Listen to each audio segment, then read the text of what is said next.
അടുത്തതാണ് ഇമ്പോർട്ടന്റ് ആയിട്ട് നമുക്ക് എക്സാമിന് ചോദിക്കാൻ ചാൻസ് ഉള്ള ഒരു ക്വസ്റ്റ്യൻ ആണ് വാക്യ പിരമിഡ് എന്ന് പറയുന്നത്. ചിലപ്പോൾ വാക്യ പിരമിഡ് എന്നുള്ള പേരൊന്നും തരത്തില്ല, പൂർത്തീകരിക്കൂ എന്നൊക്കെ പറഞ്ഞിട്ടായിരിക്കും ഉണ്ടാവുക.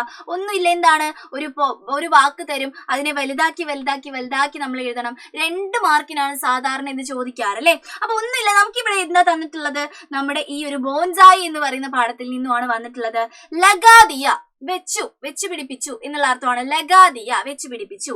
അടുത്ത നമുക്ക് എന്ത് വന്നു, ഗബലേമേ ലഗാദിയ. ഗമല എന്ന് വെച്ചാൽ എന്താണ്, പൂച്ചട്ടിയാണ് അല്ലെ. നോക്കിക്കേ, എന്താണ് പൂച്ചട്ടിയിൽ ലഗാദിയ വെച്ചു.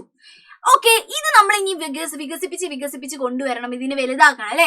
ഇവിടെ നമുക്ക് 2 ആൾക്കാരെ തന്നിട്ടുണ്ട്. ഒന്ന് സുന്ദർ എന്ന് തന്നിട്ടുണ്ട്, സുന്ദരമായ. പിന്നെ ഒന്ന് ബോൺസായി എന്നും തന്നിട്ടുണ്ട്. ഈ 2 ആൾക്കാരെ ഇവിടെ ഒരു സ്ഥലത്ത് നിങ്ങൾ എന്ത് ചെയ്യണം, ഫിറ്റ് ചെയ്ത് കൊടുക്കണം എന്നുള്ളതാണ്. നോക്കുക, ഗബലേമേ ലഗാദിയ പൂച്ചട്ടിയിൽ വെച്ചു.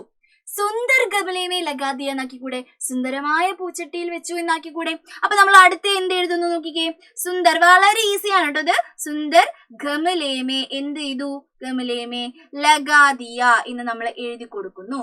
ഓക്കെ, രണ്ടാമത്തെ വളരെ ഈസിയാണ്. ബോൺസായിക്കോ, ആരെയാണ് സുന്ദരമായ ഗമലയിൽ പൂച്ചട്ടിയിൽ നമ്മൾ വെച്ച് പിടിപ്പിച്ചത്?